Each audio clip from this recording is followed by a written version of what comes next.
The air at 29 Palms was a physical thing, a shimmering blanket of heat and silica that tasted of rust and distance. Gunnery Sergeant Anya Sharma felt it press against her exposed skin as she stepped from the air-conditioned Humvee. The 115-degree inferno a familiar, unwelcome greeting. Before her, the vast, sun-bleached expanse of Range 110 stretched toward a horizon distorted by thermal haze. The targets, steel silhouettes from 400 to 1,200 meters, were little more than faint gray smudges in the glare. She unzipped the padded drag bag, the nylon rasping in the profound desert silence. Inside lay her M110 semi-automatic sniper system, its flat dark earth coating absorbing the brutal sunlight. It was a tool she knew more intimately than the lines on her own hands. Every pin, spring, and tolerance was mapped in her mind. That her. The voice, a low rumble from a pair of Marines lounging in the sliver of shade offered by a supply truck, carried easily in the still air. The WTI from Quantico? Looks more like a librarian. Sharma didn't turn. She continued her work, her movements economical and precise. She attached the Harris bipod, the legs clicking into place with a satisfying thud. She mounted the Schmidt and Bender scope, torquing the bolts to a specific, memorized tension. Her focus was a tangible shield. The two Marines, seeing they were being ignored, ambled over. The name tapes on their Desert Marpat Utilities read Reyes and O'Connell. Sergeant Reyes, the taller of the two, had the easy arrogance of a man who believed his field experience trumped any formal instruction. Corporal O'Connell was his shadow, a younger Marine who mirrored Reyes's smirk. "Gunny," Reyes began, the rank a courtesy his tone stripped of respect. "Colonel Madsen wants all shooters on the line for a pre-brief. You bringing that thing?" He gestured with his chin toward the M110. "Heard they're pretty finicky. Might want to have an armorer on standby." Sharma looked up, her gaze steady. Her eyes were a pale, cool gray that seemed to absorb the light rather than reflect it. She didn't smile. "It'll run." Her voice was low, devoid of inflection. It offered no purchase for his condescension. Reyes's smirk tightened. "Sure it will, Gunny. In a clean room. Out here, the dust has a way of finding all the tight spots. This ain't the East Coast." O'Connell snickered. "Yeah, Gunny. My M40 runs on dirt and hate. These AR platform guns, they're a little more sensitive." Sharma slid the bolt carrier group forward, listening to the smooth, hydraulic sound of metal gliding on a film of oil. She said nothing. Her silence was a closed door, and it irritated Reyes more than any retort could have. He saw a woman, a senior NCO from a training command, stepping onto his turf, the rugged, unforgiving world of the Fleet Marine Force. He saw a threat to the established hierarchy of grimy, hard-won expertise. She slung the rifle, the weight settling comfortably into the groove of her shoulder, and walked toward the firing line where a cluster of scout snipers were gathering around a stern-faced colonel. As she passed, Reyes muttered to O'Connell, just loud enough for her to hear, "Bet she can't even break it down without a manual." Colonel Madsen stood with his hands on his hips, his jaw set like granite. He was a man forged in the crucibles of Fallujah and Sanjin, and he had no time for anything less than absolute competence. His unit, 3rd Battalion, 7th Marines, was spinning up for a deployment to a place where a missed shot would have strategic consequences. This qualification was not a drill, it was a final audit of lethality. His eyes swept over the assembled shooters, a dozen of the battalion's best marksmen. They were young, hardened, and confident. Then his gaze landed on Sharma. She stood slightly apart, her posture relaxed but alert. She was an unknown quantity, sent from the Weapons and Tactics Instructor course at Quantico to validate their new training protocols. To Madsen, she was a variable he hadn't accounted for, a staff officer in a sniper's world. "Listen up." Madsen's voice was a gravelly bark that cut through the wind. "You all know the drill. This isn't about just hitting steel. This is about proving your weapon system is a reliable extension of your will. I need to know, without a shadow of a doubt, that when you are 1,000 meters out watching a high-value target, your rifle will not fail you. We have observers from Division here today. Do not embarrass me." Do not embarrass the battalion. He paused, letting the weight of his words settle. His eyes narrowed slightly as he looked at Sharma. Gunnery Sergeant Sharma is here from the Marine Corps Warfighting Lab. She'll be running her M110 alongside you. We'll see how these newer platforms hold up in real-world conditions. The subtext was clear. She was the test. Her weapon was the experiment. The M40A6 bolt-action rifle, the workhorse of the scout sniper community, was the proven standard. Her semi-automatic was seen by many traditionalists as a concession to speed over reliability, a weapon prone to jams when the fine desert dust worked its way into the action. Reyes caught Madsen's tone and felt validated. The old man was a traditionalist, too. He believed in the simple, unbreakable reliability of a bolt gun. "Range Master," Madsen called out. "Give Gunnery Sergeant Sharma Lane 5. I want a clear view of her performance." "Aye, sir." A voice crackled over the radio. As the shooters dispersed to their designated firing positions, Madsen's master gunnery sergeant, a leathery man named Kai, moved to the colonel's side. "Sir, her file is impressive." "Paper is patient, Master Guns," Madsen replied, raising his binoculars. "Let's see what she can do when the pressure's on."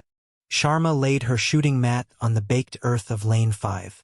The ground was littered with the brass casings of 1,000 prior qualifications, glinting like metallic insects in the sun. She settled into a prone position, the rifle's bipod digging into the dirt. She began her pre-fire checks, her movements a fluid, ingrained ritual. She checked the parallax on her scope, adjusted her diopter, and pulled out her Kestrel weather meter.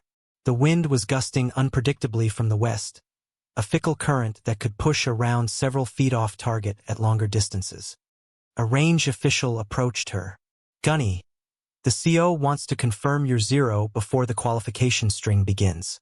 Put 5 rounds on the 100-meter paper." "Understood," Sharma said, pulling a single magazine from her pouch. Reyes and O'Connell had been assigned to the ammo point, a task they considered beneath them. From their position, they had a perfect view of the firing line. They watched as Sharma prepared.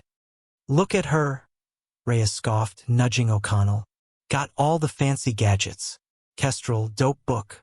Back in my day, you learned to read the wind by watching the mirage and feeling the dirt on your neck.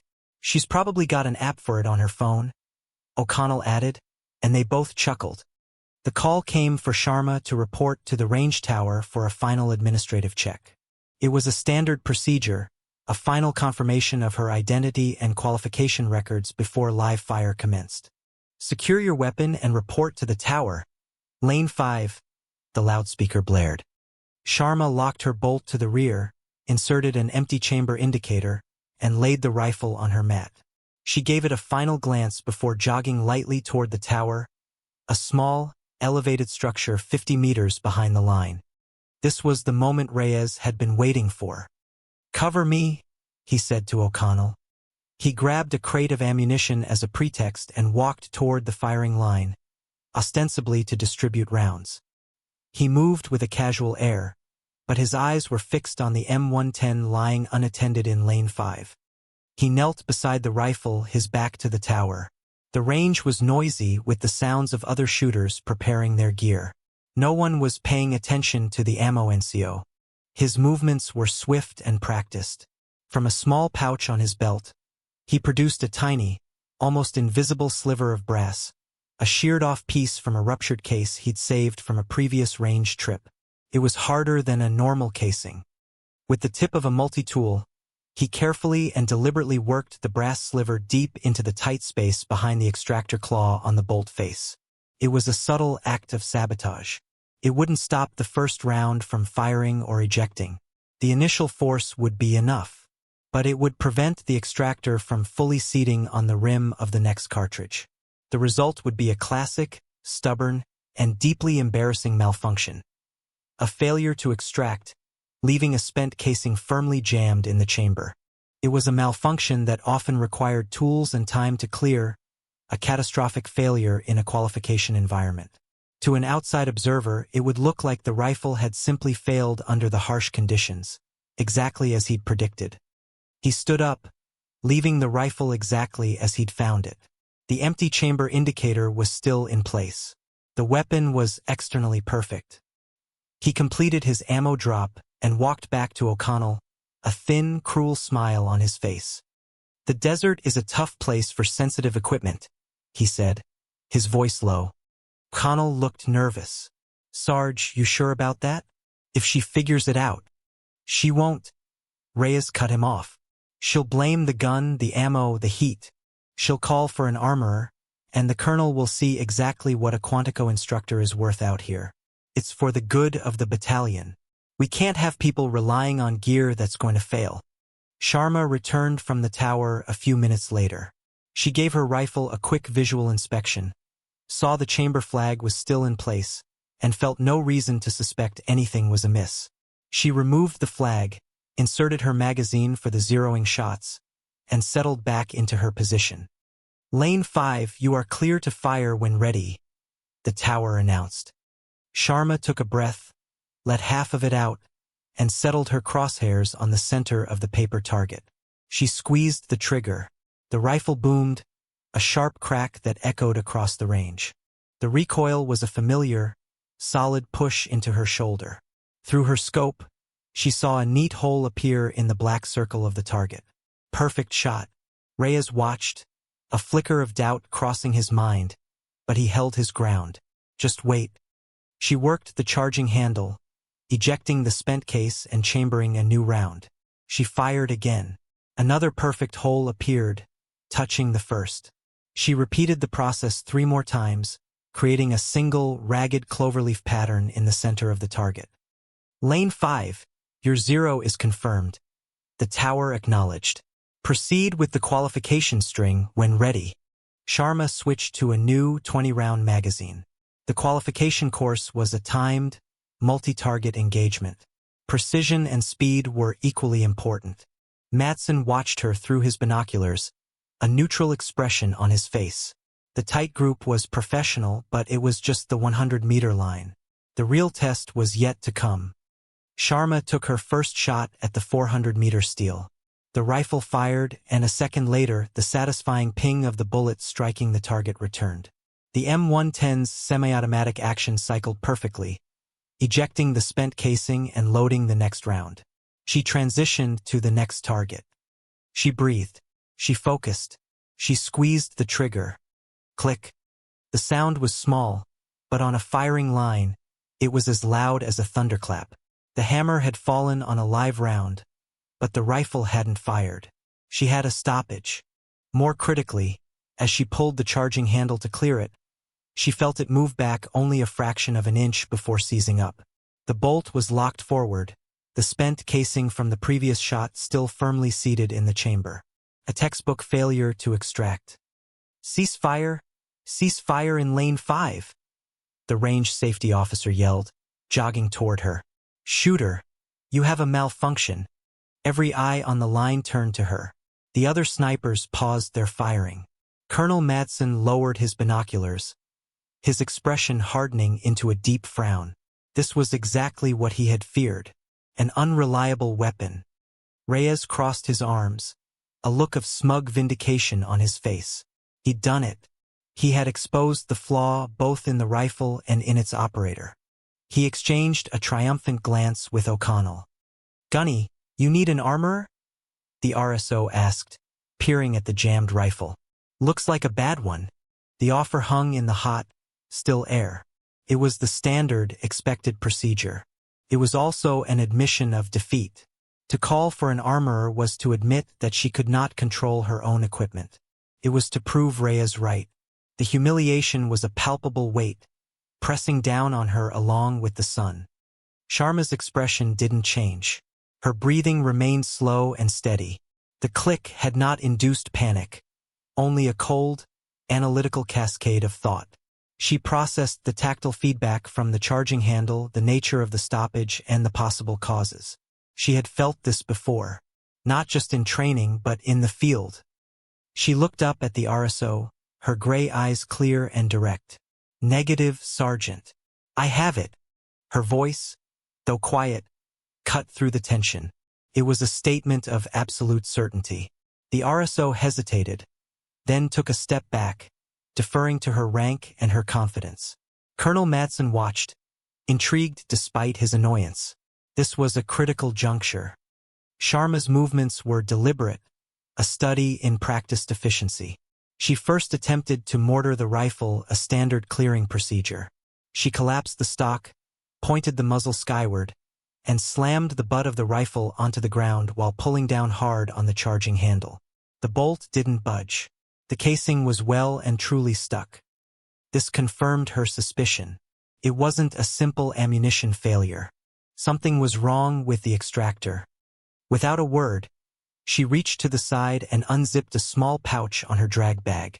From it, she produced not a standard-issue military cleaning kit, but a small leather roll of precision tools. It contained hardened steel dental picks, a miniature borescope, a torque wrench, and custom-made punches. It was the toolkit of a master gunsmith, not a typical shooter. Reyes's smirk faltered. He had expected her to struggle, to bang on the rifle in frustration. He had not expected this. She laid the rifle on its side on her mat. With a small punch, she tapped out the takedown pins, separating the upper and lower receivers. The entire assembly came apart in her hands in under 5 seconds. She set the lower receiver aside and focused on the upper, containing the jammed bolt carrier group. Next, she needed to get the bolt carrier out, but it was locked forward by the stuck casing. This was a difficult problem. Most soldiers would have to take the weapon to a depot-level armorer to have the barrel removed. Sharma, however, had another tool. She produced a specialized broken shell extractor, a device rarely carried in the field. She threaded it carefully down the barrel from the muzzle end. It was a delicate operation requiring a surgeon's touch. The tool engaged the rim of the stuck casing from the inside. She then took a coated cleaning rod and slid it down the barrel until it met the extractor tool. A few firm, precise taps with the palm of her hand, and the stuck casing broke free with a distinct pop. She tilted the upper receiver, and the bolt carrier group slid smoothly out into her hand. The entire process had taken less than 90 seconds. The other snipers on the line had stopped what they were doing. They were watching her now, their expressions shifting from detached curiosity to focused interest. This was not the work of a librarian. This was high-level technical skill, performed under pressure with an unnerving calm. Madsen had his binoculars trained on her hands. He saw the efficiency, the lack of wasted motion.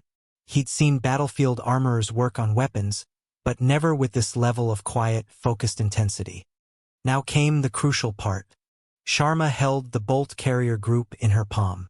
She removed the firing pin and cam pin, freeing the bolt itself. She held it up to the harsh sunlight, her eyes scanning every micrometer of the steel. Her gaze stopped on the extractor claw.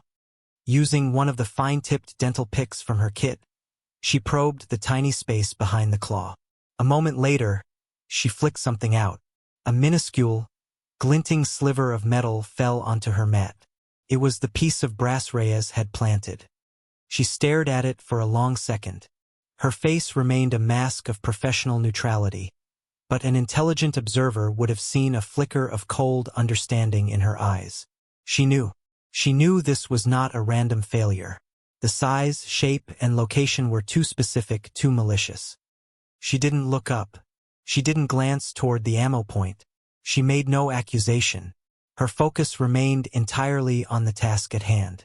She picked up the brass sliver and tucked it into a small pocket on her sleeve, a silent piece of evidence she might or might not ever use. Then she began to put the rifle back together. She used a small bottle of CLP, cleaner, lubricant, preservative to wipe down the bolt face, cleaning away any residual carbon. She applied a single, precise drop of oil to the extractor spring. She reassembled the bolt carrier group, the parts sliding together with a well-oiled whisper. She seated it back in the upper receiver and connected it to the lower. The takedown pins clicked home.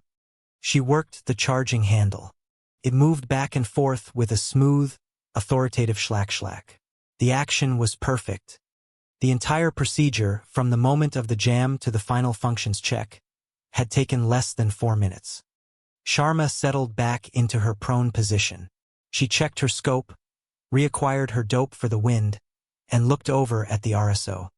"Lane 5 is hot," she said, her voice the same calm, level tone as before. The RSO, momentarily stunned, just nodded. Lane 5 is hot. Shooter, you may resume firing." A profound silence had fallen over the range. The only sound was the wind whistling past the target stands. Every single person, from Colonel Madsen in his perch to Reyes at the ammo point, was watching her. The qualification, the deployment, the entire day had now distilled down to this single moment. The woman and the rifle she had just resurrected from the dead. Sharma took a breath, let half of it out. Her crosshairs settled on the 600-meter target. She squeezed the trigger. The rifle cracked, and an instant later the report of the impact, a clear, ringing ping, echoed back. She transitioned to the next target. Fired. Ping. Another target. Fired. Ping. Her movements became a hypnotic rhythm, a perfect synthesis of human and machine. Breathe. Squeeze. Recoil. The bolt cycled, the brass casing arcing through the air in a perfect, repeatable pattern. Reacquire. Breathe. Squeeze. The rifle did not falter. It ran like a finely tuned engine, each shot a testament to the master's hand that had just healed it. She finished the first magazine and performed a reload with swift, economical movements, never taking her eyes from the scope. She inserted the new magazine, hit the bolt release, and was sending rounds downrange again before the echo of the previous shot had fully faded. The hit count began to climb. 20, 30, 40 consecutive hits on targets ranging from 400 to 1,000 meters, each shot accounting for the shifting wind and the oppressive mirage.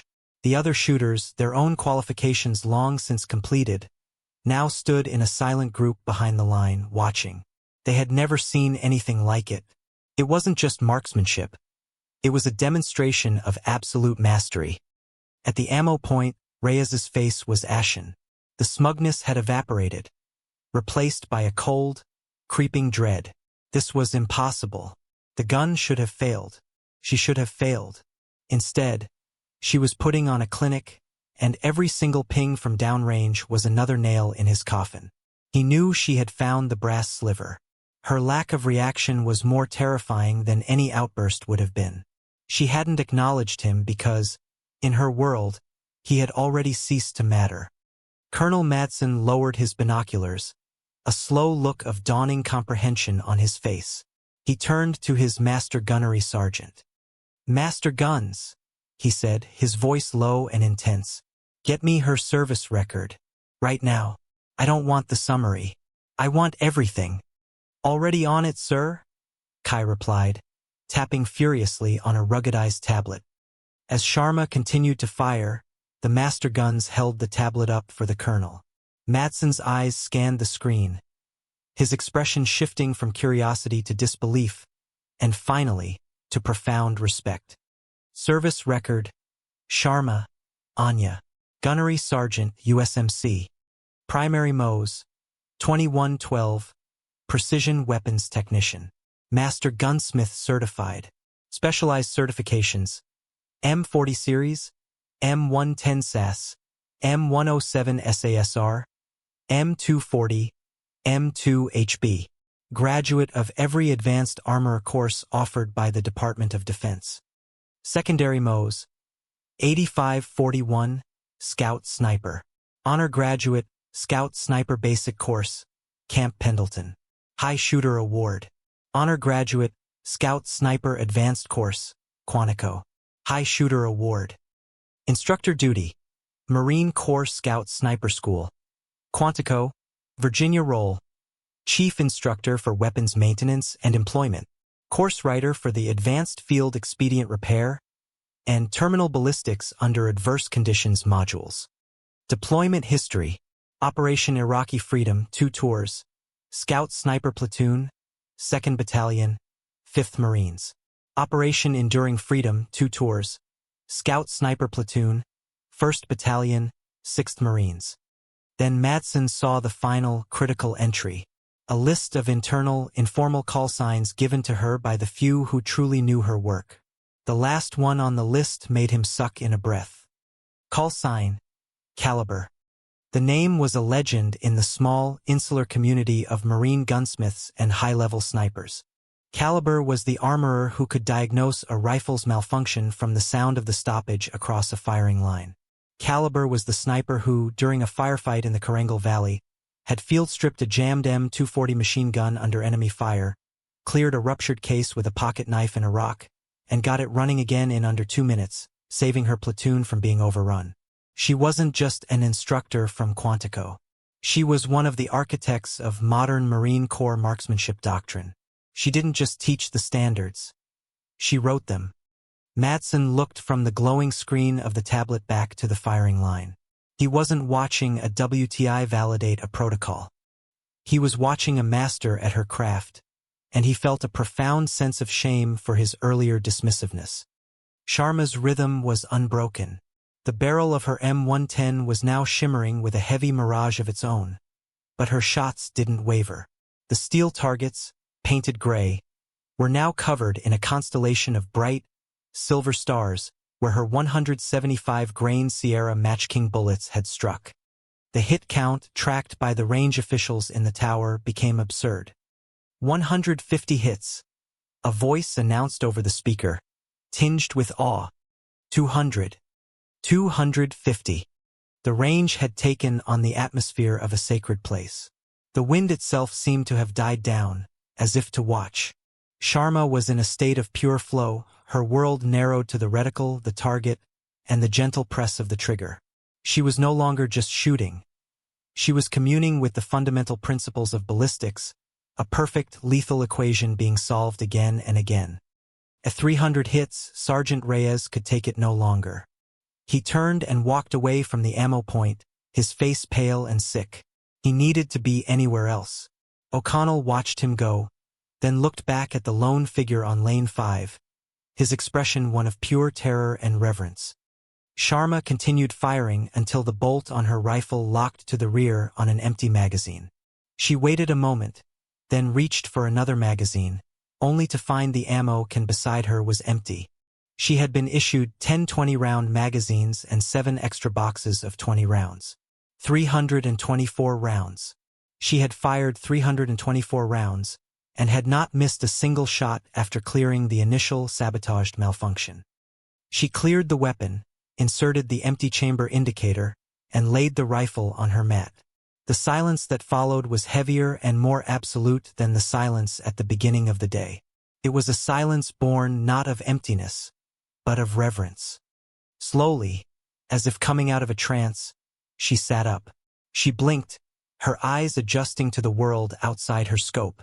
She began to pack her gear, her movements just as deliberate and unhurried as they had been upon her arrival.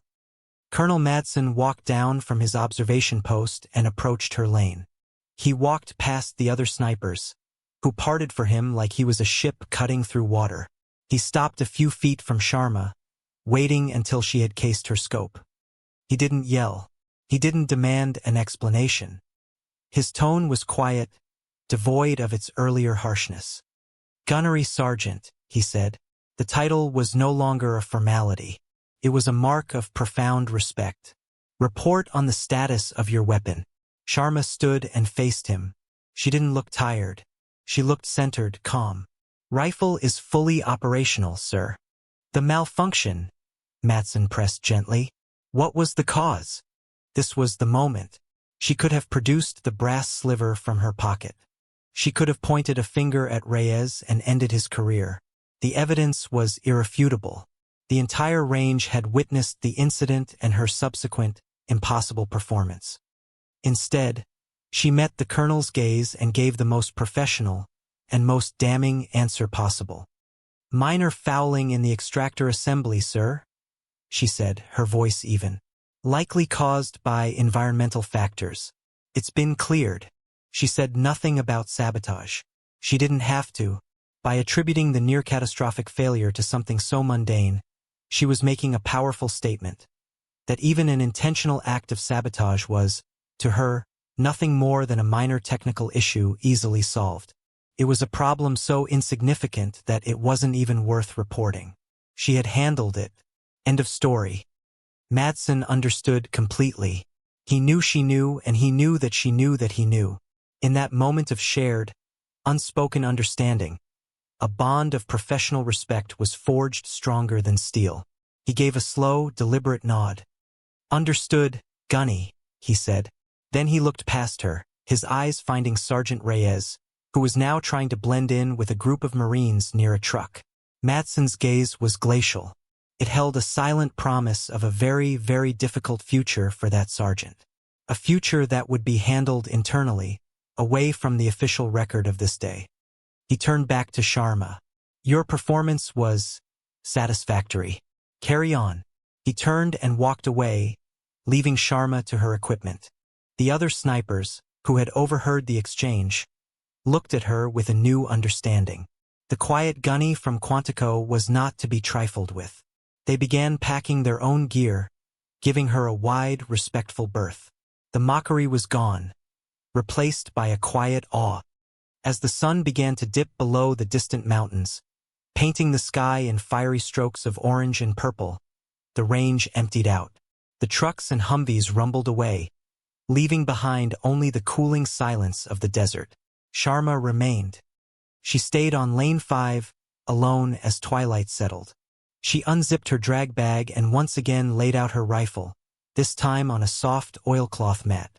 This was the final ritual, the one that mattered most. Cleaning the weapon. It was not a chore. It was an act of meditation. Her hands moved with a familiar grace, breaking the M110 down into its component parts. The bolt carrier group, the trigger assembly, the buffer and spring. Each piece was laid out in a precise order. She worked in the fading light, occasionally using a small headlamp. The air grew cool.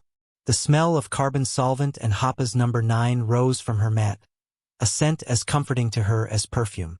She used brass brushes for the heavy carbon buildup and soft cotton patches for the bore, pushing them through until they came out perfectly white. She cleaned the bolt face with a Q-tip, ensuring the channel for the firing pin was absolutely clear. Every spring was checked for tension, every pin for wear. This was her process. This was her respect for the tool. The rifle wasn't just a machine. It was a partner in a deadly craft. It had to be understood, cared for, and trusted implicitly. That trust was earned here, in the quiet moments of meticulous maintenance, long before the first shot was ever fired. A figure approached her hesitantly out of the dusk. It was a young private first class, one of the junior members of the sniper platoon who had been watching from the background all day. His name tape read Davies. He was holding a dirty bolt carrier group from his own M40 rifle. He stopped a few feet away, shifting his weight nervously. "Gunny?" he asked, his voice barely a whisper. Sharma looked up, her work pausing for the first time. She simply waited. I saw you on the line today, ma'am," he stammered. "I've never seen anyone shoot like that, or fix a jam that fast." He held up his bolt. "It's the carbon on the bolt tail. My platoon sergeant yells at me because I can never get it all off. I've tried scraping it, soaking it. Nothing works." He was offering a problem, a confession of his own inadequacy. It was the ultimate sign of respect, a student seeking knowledge from a master. Sharma didn't speak. She simply gestured with her chin toward the empty space on the mat beside her. Davies knelt, placing his bolt beside her own perfectly clean one. She picked up one of her tools, a simple, curved carbon scraper that she had machined herself. She didn't explain the theory or lecture him on procedure.